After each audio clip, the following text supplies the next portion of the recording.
Oh, hello. Um, Today we're gonna talk a little bit about writing in English, and these concepts can be transposed to different types of tests. Normally, you're gonna face. There are a number of examples that tests that will follow this idea. So the first idea is that you're gonna have a choice. So, sorry, just give me a second here. Yes. So the prompt of the test will inquire you about the choice, and this can be a variety of things. So normally the prompt will give you a choice, and I'm going to be absurd here. Um, the prompt being asking you if you prefer black or yellow. This can be presented in a number of different ways, a different uh, focus.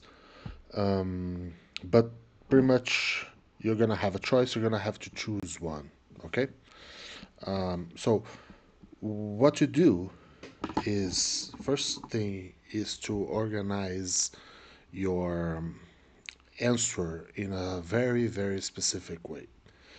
You're gonna organize your answer this way.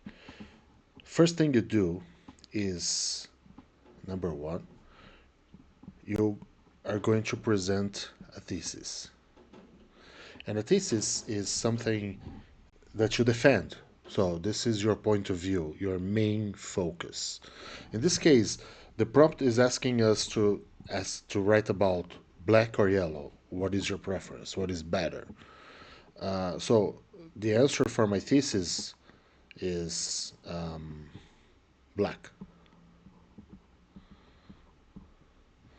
So what I need to do here in on my thesis is to write short.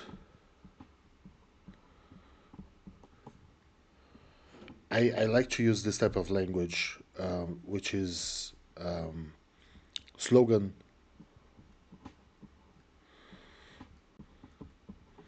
like sentence. What is slogan like sentence? Think about Nike, right? Just do it. Or McDonald's. You say, I'm loving it. So it is a short sentence that has a very impactful and meaningful stance. A well thought sentence, no fat. Okay, so you're gonna use precise language, you're gonna use direct language, and it's gonna be clear what your thesis is. Okay, for this example, I can say something like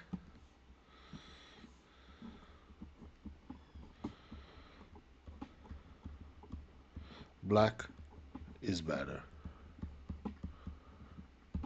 So short, concise, to the point. Slogan language. All right.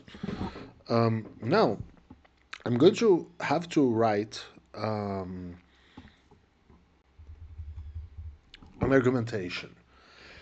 And for the argument, I'm going to have something like I'm going to use the same number, number two.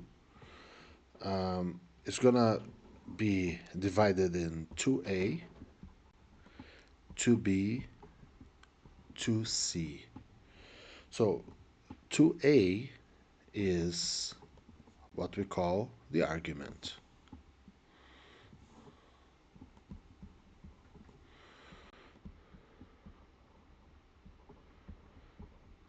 So you're going to defend why black is better. And it's very important that you understand that the argument that you're going to use is connected to the the thesis you have chosen. Sometimes in the writing process, the organization, the planning of your answer, This connection can be lost. So it's important that you always remember that black is better, and I have to think about why. The answer, because, is your argument. Your argument is going to have also slogan language. I'm going to write slogan language like this. Okay? So we don't have too many words. So after I write the argument, I need to explain this argumentation. Like I said, slogan language, sometimes it's clear, sometimes it's not logical. It's powerful when you understand the logic, when you see examples of it, but not necessarily immediately is something that you will find logical. So one thing you can do is you can think about your thesis, think about your argument, and imagine you're explaining this to a very, okay, to a child. I would say very stupid person, but it's not necessary to think about a stupid person. To a child, somebody who is not doesn't have the intellect you have. So you have to, I wouldn't say dumb it down, but you have to go over every logical procedure so it makes sense. For this, we call it the rationale.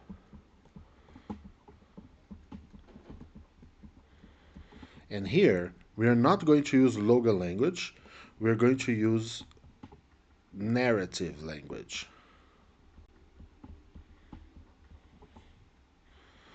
What I mean by narrative language, it's the language you use when you're telling a story.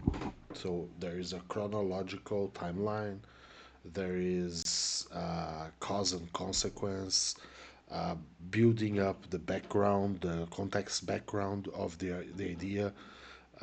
So you're going to elicit an idea to somebody, and for this, there's a very specific type of language, there are very specific type of verbs, and so on. So you see, this is your first paragraph, right? You have the thesis, and this is your first paragraph with the argument, the rationale. And to end your first paragraph, you're going to use what we call the concrete example.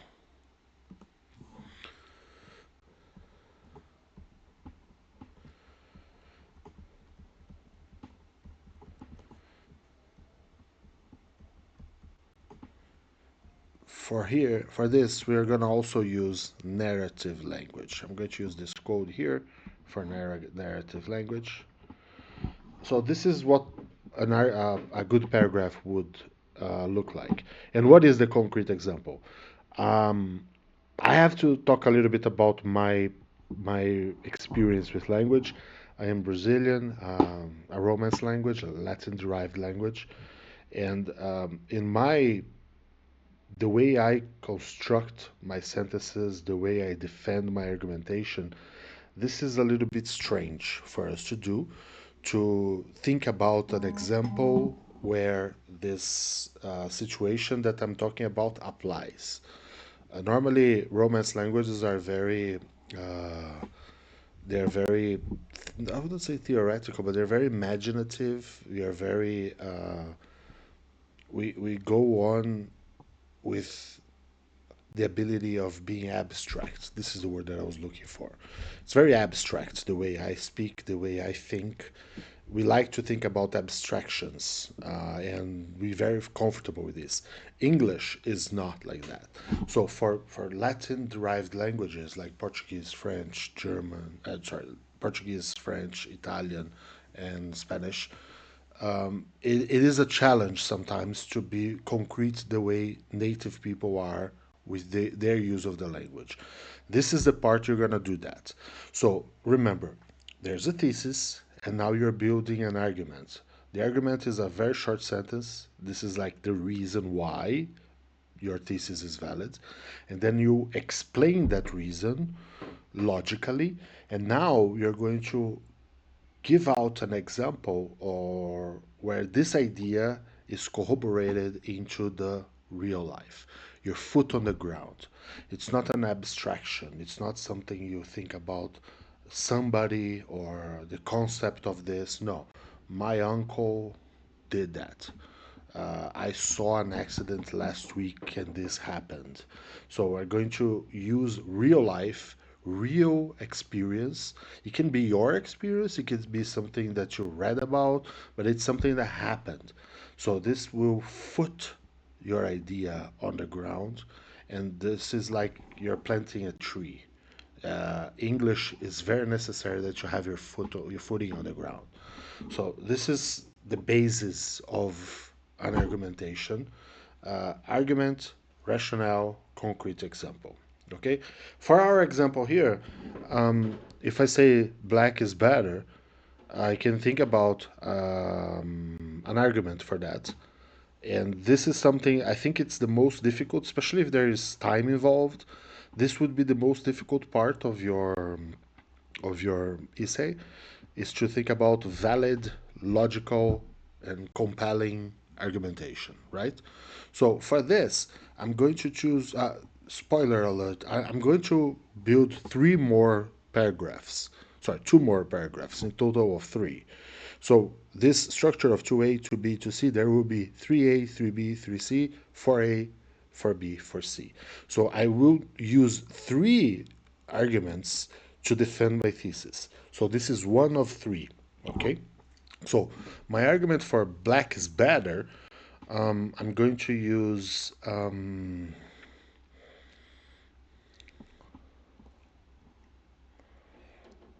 all right, I'm going to use black is fashionable.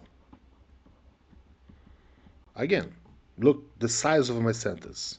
I can go bigger than that, but it's not really necessary for this, okay?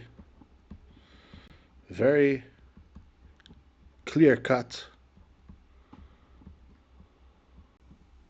direct idea, okay?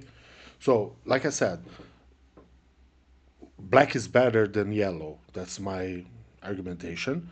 And my first argument is black is fashionable. When I go into to be, I have to explain why this is something that's relevant. So I can say that, for example, I'm a big guy. Some people will call me fat. I prefer to call me big. I think it's something that it's difficult for me, especially being Brazilian. I'm a bit tall and I have broad shoulders. It's difficult for me to find clothing. And so it's not easy for me to go into a clothing shop and buy things for me and feel comfortable.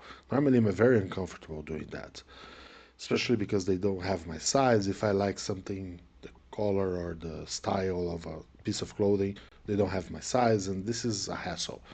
So, black is good for me because black goes with everything. It's very fashionable, it's very easy to identify, it's very clear that if I buy this piece of clothing in a black color, it's much easier for me to use in whatever situation. So, do you see the way I explained? I told you something personal about myself. I talked to about a problem, and then I talked to about the consideration of this problem, situation A, situation B, situation C, and then the logical conclusion that black is better because of this.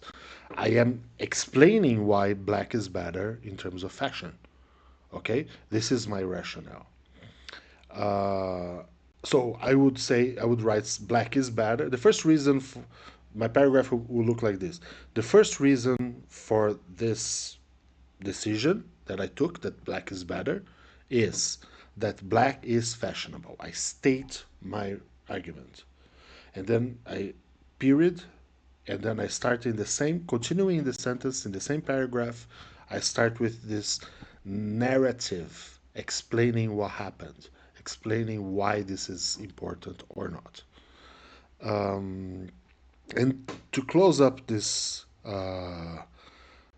paragraph, I'm going to give you a concrete example. Well, this is very easy for me because it's true.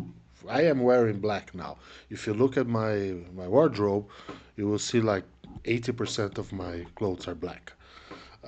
So I can give an example that when I was getting married, I didn't feel comfortable with other colors because there were like gray, there were like white, light gray, beige. I chose to be buried in a black blazer and a black style of clothing, black jacket, black shoes, because it is very fashionable. And because I use it so much, I feel very comfortable. And I have to say it was a mistake because I got married in November, late November in Brazil. As you know, is almost summer, and it was a very hot day. It was during the day, and I really regret it because I was sweating a lot. But I looked sharp. I looked sharp. So this is something that I can write about. It's very easy for me, and it's very conversational, and I can give you real information. And this corroborates the idea that black is good. So, pretty much, this is the basis of what we do in an essay. And I'm going to have to write paragraphs two, paragraphs three in the same way. But I'm not going to do this right now. I'm going to talk a little bit about something that I think it's relevant. I'm going to use an analogy here of I don't know if you know, I don't know where you are from. In São Paulo, there is a museum, a very famous museum called MASP, a Museum of Modern Art, where MASP comes from. And it is shaped like this. There is here a very big column. On the other side of it, there's another one over there, and the same here, and the same here.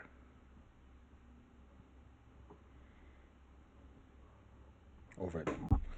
So it is pretty much a rectangle, and it's um, supported by all of these columns. So I like to use this example because if you consider the building of the museum, your thesis, let me change color here. I'm not very good at drawing, as you can see. If you consider your thesis, the museum, and this is what you have to defend, this is what you have to support, then you're gonna have your paragraphs two, three, four, five. So this is what's happening, right? You're going to use your argumentation, your reasons to support the thesis, the way these columns support the museum. This is something that you have to think about when you come up with your argumentation. Your thesis is something that you are defending, and your argumentation cannot be very similar to each other. As you can see, the the columns here they are apart from each other. There is space between them. So if I say, for example, in my first argumentation 2A, that black is good, black is better because it is fashionable, it's not okay for me to say that black is beautiful. Because being fashionable and being beautiful, they are different, yeah, but they are quite similar. So it's like if I imagine a mask with another structure, instead of being down here, the structure would be down here and this would be open. There's no enough support. So for your thesis to be well balanced, the thesis you have to come up with, they must be somewhat different from each other. Because if you can present an argument, explain this argument, and defend by explaining, giving an example on concrete life of why this is something important or relevant in different situations, your thesis is stronger. So if your thesis is very well balanced and supported by balanced argumentation, your thesis is good. And if your first argument is that black is fashionable, your second argument is that black is beautiful, this is going to be a poor thesis. So this is one of the most important things to do. As a whole, the exercise, I think it's quite daunting for you to look at the prompt and come up, start writing, start producing. But think about this organization period before you start writing. So this is my thesis and this is my argumentation. I'm going to use this, this, and this because they're going to support well my thesis. And then you start writing. Because if you do this while you're writing, this can you can lose sight of it, and this can be a problem. Or sometimes it's very common when you're correcting this type of exercise, this type of essays, for you to come up with an argument that has nothing to do with your thesis. So it's like your argumentation is down here. This doesn't help the building, your thesis, the building of MASP. If your column is down here, there's nothing to do with your thesis. Um, your thesis is pretty much not good, and you're gonna have a bad grade on it. So I think this is something to come up with before you start writing. In our next class, maybe we're gonna put it together one at a thesis, and we can talk a little bit about the language we use in slogan language and narrative language. Also, the transitional language, transitional verbs, transitional adverbs, for you to go from thesis to argument one to argument two to argument three and there forward. Well, that's it for tonight.